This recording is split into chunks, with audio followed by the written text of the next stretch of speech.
Hello friends, welcome back to our channel. இன்றைக்கி நம்ம வீடியோவில் பார்க்க போகிற இந்த ரெசிபி நம்ம வீட்டில் இருக்கக்கூடிய ரொம்ப சிம்பிளான ஒரு இன்க்ரீடியண்ட் வச்சு ரொம்ப டேஸ்டியான அதே சமயம் ஹெல்த்தியான லட்டு ரெசிபி எப்படி செய்யலான்னு பார்க்கலாம். இப்போ பாருங்கள், இந்த லட்டு எவ்வளவு தூரம் நல்லா சாஃப்டாக இருக்குது அப்படின்னு சொல்லிட்டு குழந்தைங்களுக்கு ஈவினிங் ஸ்நாக்ஸ் நீங்கள் சட்டுன்னு ரெடி பண்ணிடலாம்.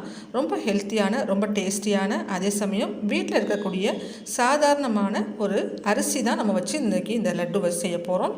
நம்ம இதுக்கு யூஸ் பண்ணுற அரிசி வந்து புழுங்கல் அரிசியாக இருக்கணும்.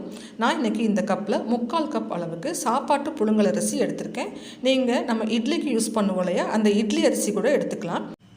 பச்சரிசி யூஸ் பண்ணக்கூடாது, புழுங்கல் அரிசி மட்டும்தான் யூஸ் பண்ணணும். இப்போது நம்ம எடுத்துருக்கிற இந்த 3/4 கப் புழுங்கல் அரிசியை ஒரு கிண்ணத்தில் சேர்த்துட்டு நல்லா தண்ணி ஊற்றி ஒரு 2 தடவை வாஷ் பண்ணி எடுத்துகிட்டு வந்துக்கலாம். நமக்கு அரிசியை ஊற வைக்கணுங்கிற அவசியம் கிடையாது, வாஷ் பண்ணி மட்டும் கொண்டு வந்தால் போதும். ஒரு நல்ல கடாய் ஹீட் பண்ணிக்கோங்க. கடாய் நல்லா சூடாக இருக்கணும். அதில் இந்த தண்ணி எக்ஸஸாக இருக்க தண்ணியை வடிச்சிட்டு நம்ம வாஷ் பண்ணி வச்சுருக்கிற இந்த அரிசியை சேர்த்துக்கலாம். அரிசியை சேர்த்துட்டு முதல்ல கொஞ்சம் அதில் ஈரத்தன்மை இருக்கிறதுனால ஹை ஃப்ளேமில் வச்சு நம்ம இதை வந்து நல்லா வறுத்து விடணும்.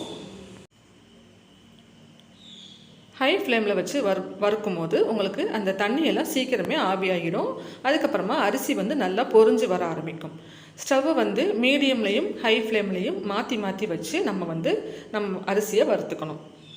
கை விடாமல் மட்டும் கலந்து விடணும். அப்போ தான் எல்லா அரிசியும் ஒன்று போல் நமக்கு வறுபட்டு வரும். இல்லைன்னா ஒரு சில அரிசி வந்து பொரியாமல் அப்படியே அரிசியாகவே இருந்துடும். அதனால் கை விடாமல் மட்டும் கலந்து இதை வந்து நல்லா பொரி அரிசியாக நம்ம பொரித்து எடுத்துக்க போகிறோம். பாருங்கள், இப்போ அரிசி நல்லா ட்ரை ஆகி பொரிய ஆரம்பிச்சிருச்சு.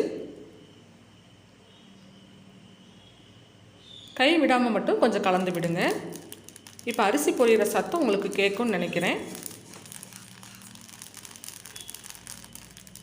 இந்த மாதிரி நல்லா ஹை ஃப்ளேமில் வச்சு கொஞ்சம் அந்த அரிசியோடைய கலர் வந்து லைட்டாக ப்ரௌன் கலராக சேஞ்ச் ஆகிற வரைக்கும், நம்ம நல்லா வாசனை வர வரைக்கும் இதை நல்லா வந்து வறுத்து எடுத்துக்கணும். இப்போ பாருங்கள், இந்த மாதிரி இருக்கணும். அரிசி கலரே நல்லா ப்ரௌன் கலராக மாறிடுச்சு பாருங்கள்.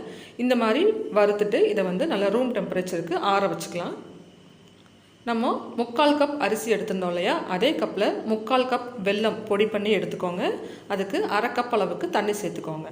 இப்போ ஸ்டவ்வை ஆன் பண்ணி இந்த வெல்லத்தை வந்து நம்ம கரைச்சிக்கலாம். பாகுபதம்லாம் எதுவும் தேவையில்லை. வெல்லம் நல்லா ஹீட் ஆகி நல்லா மெல்ட் ஆகி கரைஞ்சால் மட்டும் போதும். இப்போ பாருங்கள், வெல்லம் நல்லா கரைஞ்சிருச்சு. தண்ணியில் கரைஞ்சி இந்த மாதிரி ஒரு கொதி வந்த பிறகு நம்ம ஸ்டவ்வை ஆஃப் பண்ணிவிட்டு இதையும் நம்ம ஒரு பக்கம் எடுத்து வச்சுக்கலாம். இப்போது நம்ம ஆற வச்சுருந்த அந்த அரிசி ரூம் டெம்பரேச்சருக்கு ஆறிடுச்சு. நம்மளுடைய பொரி அரிசி இதை ஒரு மிக்ஸி ஜாரில் சேர்த்துக்கோங்க. இது கூட தேவைப்பட்டால் உங்களுக்கு வாசனைக்கு 2 ஏலக்காய் சேர்த்துக்கலாம். நான் இன்றைக்கி ஏலக்காய் சேர்த்துக்கல. இந்த அரிசியோடைய பொரி அரிசியோடைய வாசனையே நல்லாயிருக்கும்.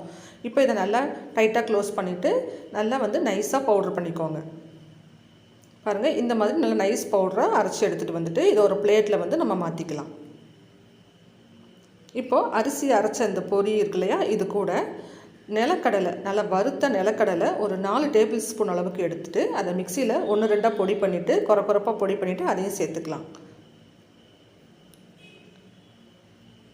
கூடவே 1/4 கப் அளவுக்கு துருவின தேங்காயும் சேர்த்துக்குங்க. வாசனைக்கு 1 டீஸ்பூன் அளவுக்கு நெய் சேர்த்துக்கலாம்.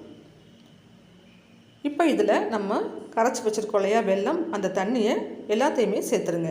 நம்ம எடுத்திருந்த அந்த 3/4 கப்பு வெல்லத்துக்கு 1/2 கப்பு ஊற்றி தண்ணி ஊற்றி நம்ம கரைச்சி வச்சுருந்தோம் இல்லையா, அது வந்து இதுக்கு கரெக்டாக இருக்கும். இப்போ எல்லாத்தையுமே இது மாதிரி இந்த பிளேட்டில் சேர்த்துடலாம். சேர்த்துட்டு ஒரு ஸ்பூன் வச்சு நல்லா கலந்து விட்டுடுங்க. முதல்ல பார்க்குறதுக்கு தண்ணியாக இருக்க மாதிரி தெரியும். ஆனால் நம்மளுடைய அந்த பொரி அரிசி மாவு அந்த வெள்ளை தண்ணியை நல்லா உறிஞ்சிக்கிட்டு கொஞ்சம் நேரத்துலேயே நமக்கு நல்லா ட்ரை ஆகி வந்துடும்.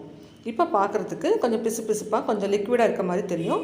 இதை நல்லா கலந்து விட்டுட்டு ஒரு 2 நிமிஷம் அப்படியே வச்சுருங்க. அதுக்கப்புறம் பார்த்தா நல்லாவே இது அந்த தண்ணியை பூரா அப்சர்வ் பண்ணிவிட்டு நமக்கு லட்டு பிடிக்கிற பதத்துக்கு இந்த மாவு வந்து ரெடி ஆகிடும். இப்போ ஒரு 2 நிமிஷம் இதை அப்படியே ரெஸ்ட்டில் விட்டுடுங்க. இப்போது 2 நிமிஷத்துக்கு அப்புறம் பாருங்கள், அந்த எக்ஸஸாக இருந்த தண்ணி எல்லாத்தையுமே நம்மளுடைய பொரி அரிசி மாவு வந்து நல்லா உறிஞ்சிட்டு நல்லா அப்சர்வ் பண்ணிட்டு உங்களுக்கு சூப்பராக லட்டு பிடிக்கிற பதத்துக்கு வந்துடும். இதுக்கப்புறமா நீங்கள் நல்லா கலந்து விட்டுட்டு உங்களுக்கு தேவையான சைஸில் இதை வந்து லட்டுவாக பிடிச்சிக்கலாம். நல்ல ஒரு டேஸ்டியாக ஹெல்த்தியாக சூப்பரான லட்டு வீட்டில் இருக்கக்கூடிய சாதாரண அரிசியை நம்ம வறுத்துட்டு இந்த பொரி அரிசி லட்டு செஞ்சு கொடுக்கலாம். குழந்தைங்களுக்கெலாம் ரொம்பவே ஒரு ஹெல்த்தியான ஈவினிங் ஸ்நாக்ஸாக இருக்கும். குழந்தைங்கள்லேருந்து பெரியவங்க வரைக்கும் எல்லாருக்குமே பிடிச்ச இந்த லட்டு ரெசிபி கண்டிப்பாக ட்ரை பண்ணி பாருங்கள். இந்த வீடியோ உங்களுக்கு பிடிச்சிருந்ததுன்னா லைக் பண்ணுங்கள், ஷேர் பண்ணுங்கள். இது மாதிரி நிறைய வீடியோஸ்க்கு நம்ம சேனலை சப்ஸ்கிரைப் பண்ணி வச்சுக்கோங்க. தேங்க்ஸ் ஃபார் வாட்சிங்.